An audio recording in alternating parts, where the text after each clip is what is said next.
हाटी नाम का कोई समुदाय वहाँ नहीं रहता, ना ये कोई कम्युनिटी है। ये एक काम करने की पिछले पुराने वक्त में व्यवस्था थी, जिसमें जब सड़कें नहीं होती थी तो लोग विकास नगर से और जो प्लेन के एरिया वहाँ से कुछ सामान लाते थे।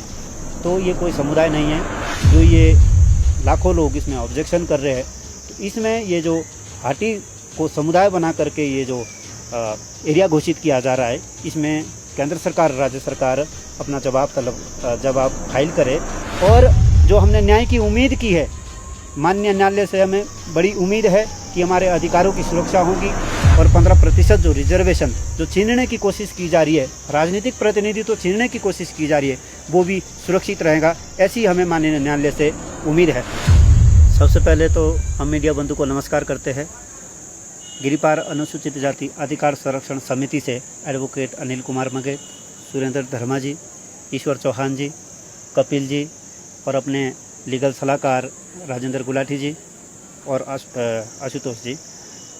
देखिए, हमने हिमाचल प्रदेश माननीय उच्च न्यायालय में एक याचिका गिरिपार अनुसूचित जाति अधिकार संरक्षण समिति की तरफ से दायर की थी, जो हमारे जिला सिरमौर को हाटी क्षेत्र के नाम से जनजाति क्षेत्र घोषित किया जा रहा है। उसमें हमने कुछ ऑब्जेक्शन उठाए थे, क्योंकि हाटी नाम का कोई समुदाय वहाँ नहीं रहता, ना ये कोई कम्युनिटी है। ये एक काम करने की पिछले पुराने वक्त में व्यवस्था थी, जिसमें जब सड़कें नहीं होती थी तो लोग विकास नगर से और जो प्लेन के एरिया वहाँ से कुछ सामान लाते थे। तो ये कोई समुदाय नहीं है। फिर भी इन्होंने एक विशेष क्षेत्र को 154 पंचायतों के क्षेत्र को हाटी समुदाय घोषित करके इसको जनजाति क्षेत्र घोषित करने की जो एक नाकाम कोशिश की है, हमने उसको लेकर के एक याचिका दायर की, जिस याचिका में माननीय हिमाचल प्रदेश उच्च न्यायालय ने पिछले कल सुनवाई करते हुए नोटिस जारी किए हुए है और 4 हफ्ते के अंदर जवाब तलब किया हुआ है राज्य सरकार और केंद्र सरकार से, जिसमें अनुसूचित जाति आयोग, गृह मंत्रालय, tribal ministry of India, Himachal Pradesh की ट्राइबल मिनिस्ट्री और जो भी इससे रिगार्डिंग दूसरे जो विभाग थे जिनका इसमें कुछ ना कुछ रोल था, तो उनको हमने यहाँ पार्टी बनाया था और सबको इसमें नोटिस जारी किए गए हैं और 4 हफ्ते के अंदर जवाब तलब किया है। और कोर्ट ने कहा कि इसमें कुछ ना कुछ ऐसा प्रतीत होता है कि जो ये लाखों लोग इसमें ऑब्जेक्शन कर रहे हैं, तो इसमें ये जो हाटी को समुदाय बना करके ये जो एरिया घोषित किया जा रहा है, इसमें केंद्र सरकार राज्य सरकार अपना जवाब फाइल करे। उस जवाब फाइल के बाद अगली जो सुनवाई है वो हिमाचल प्रदेश माननीय उच्च न्यायालय करेगा। और हमें गिरिपार अनुसूचित जाति अधिकार संरक्षण समिति को न्यायालय पर पूरा भरोसा है कि वो लाखों लोगों के साथ न्याय करेगी। और जो हमने न्याय की उम्मीद की है, माननीय न्यायालय से हमें बड़ी उम्मीद है कि हमारे अधिकारों की सुरक्षा होगी। हमारा अनुसूचित जाति जनजाति अत्याचार निवारण कानून 1989 भी सुरक्षित रहेगा और जो निष्क्रिय करने की वहाँ पर एक कोशिश की जा रही है, वो भी इनकी कोशिश नाकाम होगी। और हमारा पंचायती राज का जो रोस्टर व्यवस्था वो भी सुरक्षित रहेगा और 15% जो रिजर्वेशन जो छीनने की कोशिश की जा रही है, राजनीतिक प्रतिनिधित्व छीनने की कोशिश की जा रही है, वो भी सुरक्षित रहेगा, ऐसी हमें माननीय न्यायालय से उम्मीद है। आपने किन केंद्र बिंदुओं को लेकर ये याचिका दायर की थी? क्योंकि बात की जाए, प्रदेश सरकार ने यहाँ पर कहा था कि उस क्षेत्र के लोगों की मांग है और काफ़ी लंबे समय से ये मांग चली आ रही है, जिसके चलते उन्हें ये दर्जा दिया गया है। देखिए, इसमें एक विशेष जाति ने कोशिश की और 154 पंचायतों में जो लोग रहते हैं उनको हाटी समुदाय बनाने की कोशिश की, जबकि हाटी कोई ना तो समुदाय है ना कोई कम्युनिटी है। इस बिंदु को भी हमने उठाया है। और जिस प्रकार का विकास सिलाई क्षेत्र में, रेणुका क्षेत्र में और पच्छाद क्षेत्र में, राजगढ़ भी आता है, कमरऊ भी आता है, पोटा साहिब भी आता है, रेणुका का क्षेत्र भी आता है, तो उसमें हमने बोला था कि एक हिसाब से किसी भी प्रकार से ट्राइबल नहीं लगता एरिया और ये गलत है, गलत तथ्य पेश किए गए हैं। और ये जो एथनोग्राफी की रिपोर्ट जो पेश की गई है राज्य सरकार के द्वारा केंद्र सरकार को, वो भी कहीं ना कहीं गलत साबित हो रही है। और उसमें तो ये भी लिखा हुआ है कि जैसे पिछली बारी भाषण में भी बोला था लोगों ने कि सिलाई में बोला गया कि वहाँ बिजली पानी की कोई सुविधा नहीं है और रात को 5 बजे के बाद लोग बाहर भी नहीं निकल सकते, पशु भी हमले कर देते हैं और किसी प्रकार की कोई वहाँ ऐसी सुविधा नहीं है। तो हमने इन सभी चीज़ों को उठाया कि ऐसा कुछ नहीं है। ये जो एथनोग्राफी रिपोर्ट और सांख्यिकी विभाग की रिपोर्ट जो हमने देखी उसमें काफ़ी अंतर पाया गया, और जिस हिसाब से ट्राइबल दिखाने की कोशिश की गई वो गलत है। और लोकपुर समिति में जो 5 पैरामीटर दिए गए हैं कि एक मतलब ऐसे अभिलक्षण होने चाहिए, अधिमानवों वाली पृष्ठभूमि होनी चाहिए, क्षेत्र इतना पिछड़ा होना चाहिए कि वहाँ किसी प्रकार का विकास नहीं दिखे, और वो एक धर्म के लोग होने चाहिए, एक समुदाय के लोग होने चाहिए। तो ऐसा तो वहाँ पर कुछ नहीं हमें भी दिखा, और न्यायालय ने इसी बात को समक्ष रखते हुए उनको नोटिस भी जारी किए हैं। और एक बात फिर मैं और कहना चाहता हूँ कि गिरिपार क्षेत्र में पिछले कल भी एक सिलाई क्षेत्र में हमला किया गया दलित समुदाय के व्यक्ति पर, और ऐसा जातिगत हमला, ऐसे जातिगत अत्याचार जो किए जा रहे हैं, जो चाहे समाज के शरारती तत्व है चाहे कोई जातिगत तत्व है, उनके द्वारा उसका गिरिपार अनुसूचित जाति अधिकार संरक्षण समिति कड़ी निंदा करती है। और हम उम्मीद करते हैं सरकार से कि ऐसे जो धमकी देने वाले तत्व, जो काटने की पीटने की धमकियां दे रहे हैं और भोले भाले लोगों को उकसा रहे हैं, उनके ऊपर सख्त कार्रवाई होनी चाहिए।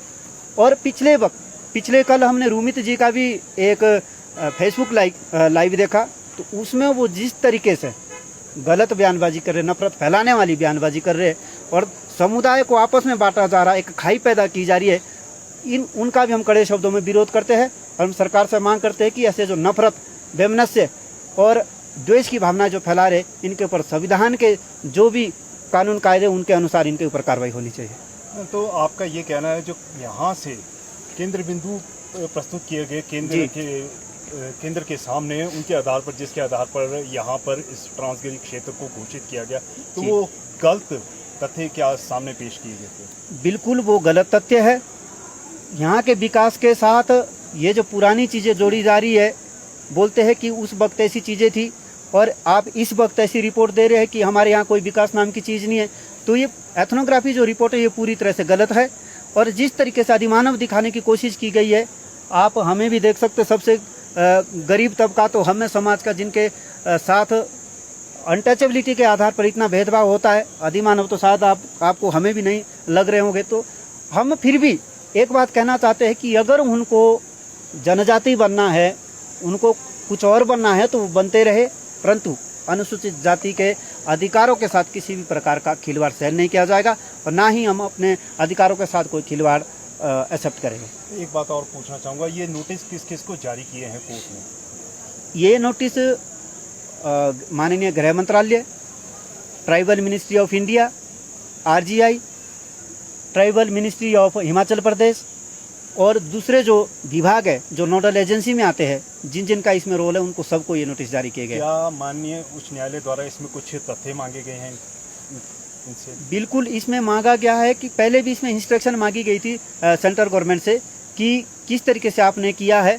तो उन्होंने इंस्ट्रक्शन दी कि राज्य सरकार ने जो प्रस्ताव केंद्र सरकार को भेजा था, ट्राइबल मिनिस्ट्री गृह मंत्रालय को भेजा था, उसके आधार पर हमने ये डिसीजन लिया था, जो 14 तारीख को जनजाति घोषित करने वाला डिसीजन दिया था। तो इस बार माननीय उच्च न्यायालय हिमाचल प्रदेश ने जवाब तलब किया हुआ है कि ये किस तरीके से आप लोगों ने किया है और किस तरीके के जो तथ्य आपने रखे उसको कोर्ट के समक्ष पेश किए जाए। आप क्या कहना चाहेंगे? सर, हम मेन मुद्दा जो उठाना चाह रहे हैं आज, ये उठाना चाह रहे हैं कि सरकार और प्रशासन इस बात का विशेष करके ध्यान रखें कि अनुसूचित जाति के लोगों को वहाँ पर टारगेट किया जा रहा है और बार बार हमले किए जा रहे हैं, जिसका कि ताज़ा नतीजा पिछले कल भी देखने को मिला। बिना कारण शरारती तत्वों द्वारा शराब पीकर अनुसूचित जाति के लोगों के ऊपर हमला किया और पुलिस प्रशासन सही ढंग से कार्रवाई नहीं कर रहा है। तो हम सरकार और प्रशासन को ये चेतावनी देना चाहते हैं, सचेत कराना चाहते हैं कि हमारी लड़ाई संवैधानिक तरीके से होने वाली लड़ाई है, हमें कानून के ऊपर पूरा विश्वास है। तो जिस प्रकार से जो असामंजस्य का माहौल बनाया जा रहा है, उसके ऊपर सरकार प्रशासन कंट्रोल करें और भाईचारे को बरकरार रखने में मदद कराएं। जिस तरह से आप कह रहे हैं कि एक अनुसूचित जाति के व्यक्ति पर हमला किया गया, तो उसकी क्या आपने रिपोर्ट थाने में नहीं करवाई और क्या कार्रवाई उस पर? जी बिल्कुल, हमने उसकी रिपोर्ट भी करवा ली है और FIR दर्ज भी हो गई है। गिरिपार अनुसूचित जाति अधिकार संरक्षण समिति ने उसकी रिपोर्ट करवा ली, FIR दर्ज करवा ली, लेकिन अभी तक कोई गिरफ्तारियां वगैरह उनकी नहीं हुई है। तो हम यही मांग करते हैं कि इस मामले की ठीक ढंग से जांच की जाए और आरोपी को तुरंत गिरफ्तार किया जाए। इसमें एक प्रश्न मैं राज्य सरकार से करना चाहूँगा, विशेष करके मुख्यमंत्री महोदय और पुलिस प्रशासन से, क्या अनुसूचित जाति के लोगों पर जिस प्रकार के अत्याचार हो रहे हैं, क्या बिना सड़कों पे उतरे कोई एफआईआर दर्ज नहीं होगी? क्या हमें एसपी महोदय के कार्यालय के बाहर सड़कों पे उतरना पड़ेगा या डीजीपी महोदय के बाहर? क्योंकि हमें हर बार यही सुनने को मिलता है कि वहाँ जी एफआईआर दर्ज नहीं हुई, वहाँ पर पुलिस ने अच्छा व्यवहार नहीं किया। तो ये जो मानसिकता ये गलत है। राज्य सरकार से, माननीय मुख्यमंत्री से और पुलिस प्रशासन से हम अपील भी करते हैं और उम्मीद भी रखते हैं कि वो अगर ऐसे जातिगत हमले होते हैं तो उस पर कार्रवाई करे, क्योंकि अगर पुलिस का रवैया ढीला रहता है तो उससे सामाजिक सद्भावना खत्म हो जाती है और समाज में एक खाई पैदा हो जाती है जो जिस तरीके के लोगों के द्वारा ये हमले किए जा रहे हैं। तो पुलिस से उम्मीद है कि वो इसमें सख्त कार्रवाई करे। मॉनसून के सुहाने मौसम में हिमाचल की पसंदीदा मारुति कारों पर आकर्षक ऑफर। चुनिए नई ब्रीजा, डिजायर, स्विफ्ट, ऑल्टो या फिर वैगनार। गोयल मोटर्स के जिला शिमला, सोलन, सिरमौर और किन्नौर के हर कोने में सेल्स और सर्विस का विशाल नेटवर्क। आपके घर द्वार पर सुविधाएं। मारुति सुजुकी की गाड़ियों की बुकिंग के लिए संपर्क करें 9317000172 पर।